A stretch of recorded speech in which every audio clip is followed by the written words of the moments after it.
Belinda et Gillian n'ont pas pu cacher leur incertitude en écoutant le discours de Ghislain sur le recrutement de nouvelles forces. Ses projets dépassaient toujours les limites de la pensée conventionnelle. C'est difficile à croire, mais c'est la première fois qu'il nous explique quoi que ce soit, pensa Belinda. Si le jeune maître le dit, alors je le suivrai, décida Gillian. Aucun d'eux n'a complètement compris, mais il n'y avait rien d'autre à faire que de suivre son exemple. Ghislain avait été plus prévenant en expliquant son plan, mais il s'agissait essentiellement d'une annonce de ce qu'il allait faire. Quand Ghislain avait-il déjà agi selon les normes conventionnelles ou écouté les autres correctement? Eh bien, il semble que vous ayez une sorte de plan, jeune maître, dit Belinda avec un soupir d'acceptation. Gillian hocha la tête.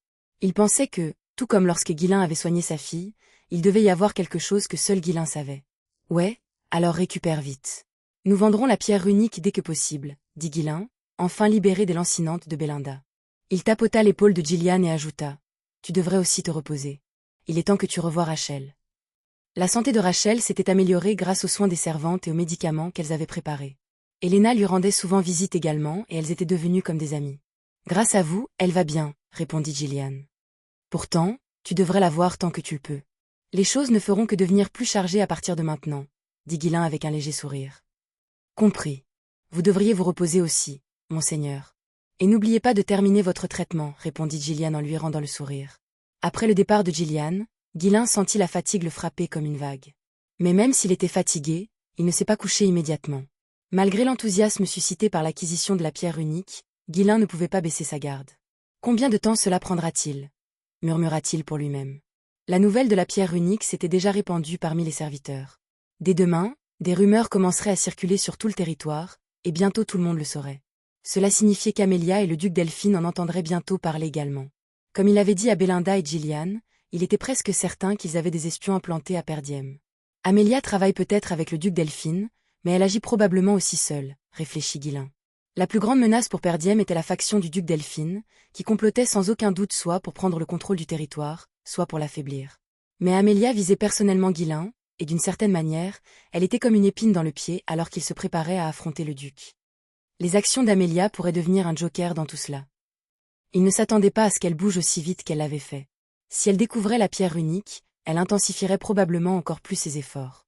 2 semaines? Non, tout pourrait être sorti en aussi peu qu'une semaine. Même si le pire des cas serait la guerre, même si cela se produisait, ce ne serait pas demain.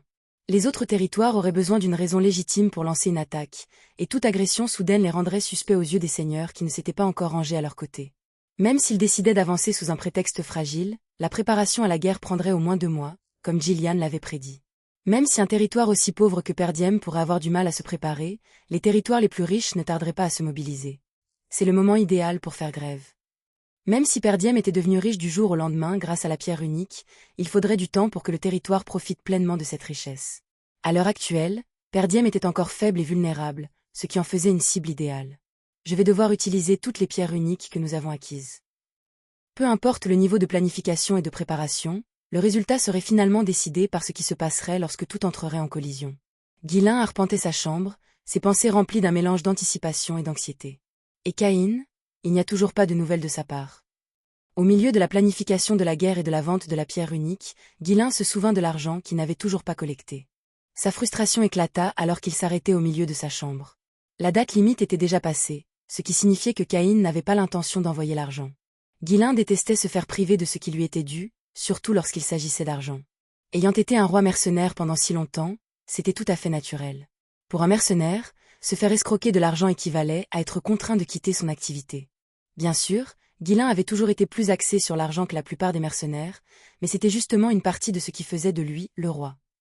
Ce type est audacieux, pensant qu'il peut me priver de mon argent. Après toute la peur qu'il avait instillée chez Caïn, le fait que l'homme n'avait toujours pas payé signifiait que Caïn devait se sentir en sécurité d'une manière ou d'une autre. Ghislain résolut de s'occuper de Caïn le moment venu. Avec cette pensée, il se coucha finalement. Il veillait tard, son esprit retournant à tous les détails, et ne parvenait à s'endormir qu'à l'aube. En conséquence, il a dormi beaucoup plus tard que d'habitude. Même si son corps avait guéri rapidement, le bilan de ses blessures pesait toujours sur lui. Lorsque Ghislain se réveilla enfin, il fut surpris par ce qu'il accueillit. « Qu'est-ce que c'est que tout ça ?» demanda-t-il, déconcerté. Expliquèrent rapidement 2 servantes debout à proximité. Cela a été envoyé par le trésorier Albert.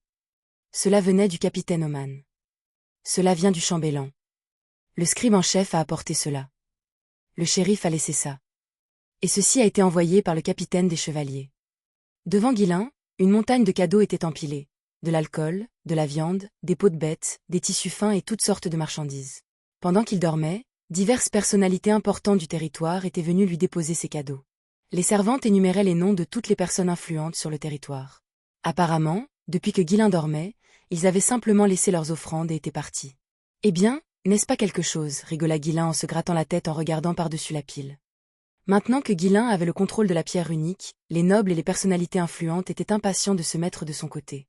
Ils trébuchaient pratiquement pour lui offrir des cadeaux, alors qu'il dormait profondément. C'était un contraste frappant avec la façon dont il avait été traité avant d'acquérir la pierre unique, lorsque tout le monde l'évitait ou l'ignorait carrément.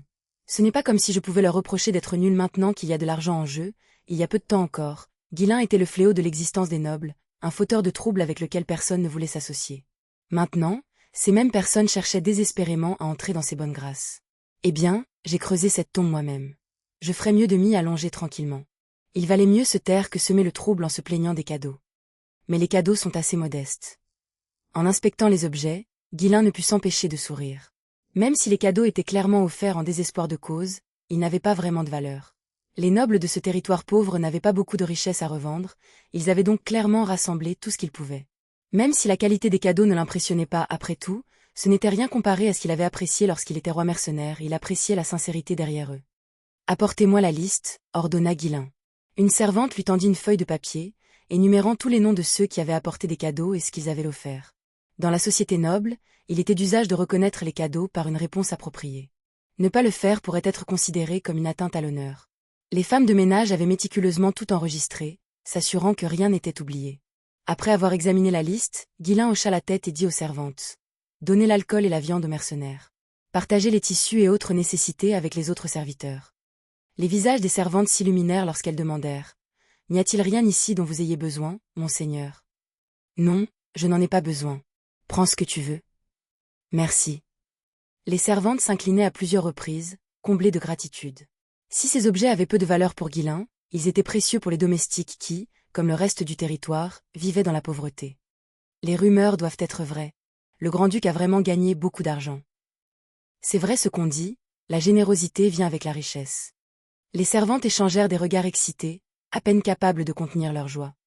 Ils avaient déjà remarqué le changement de comportement de Guilin dernièrement.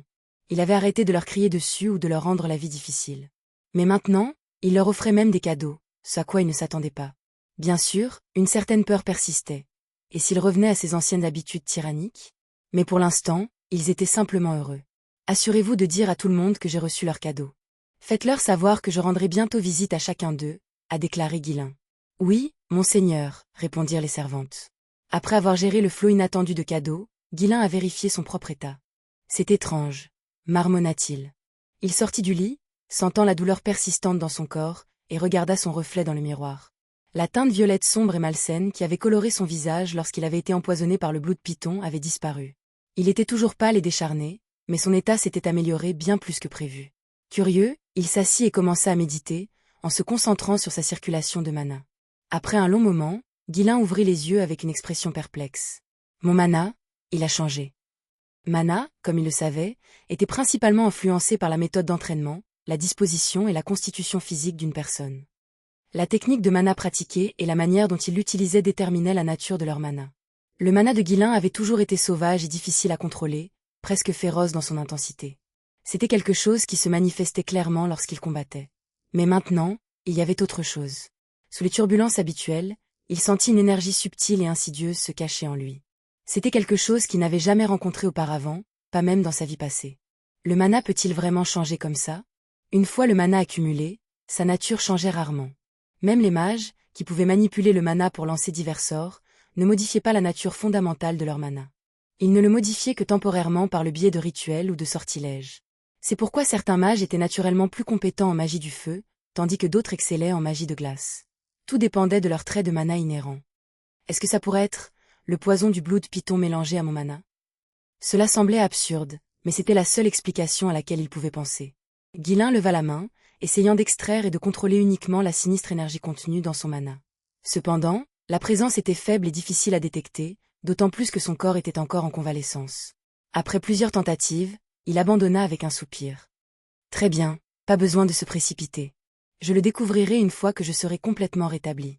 C'est peut-être pour cela que j'ai guéri si rapidement. Bien qu'il soit intrigué par cette étrange évolution, il n'a pas eu le temps de s'y attarder. Ce qui comptait, c'était que son corps guérissait beaucoup plus rapidement qu'il ne l'avait prévu. Je pensais que je serais hors service pendant au moins 2 semaines, mais je me remets sur pied plus tôt que prévu. Même s'il y avait encore quelque chose qui clochait dans son mana, ce n'était pas assez fort pour constituer une préoccupation urgente. Il pourrait s'en occuper plus tard. Pour le moment, il y avait des problèmes plus urgents à régler.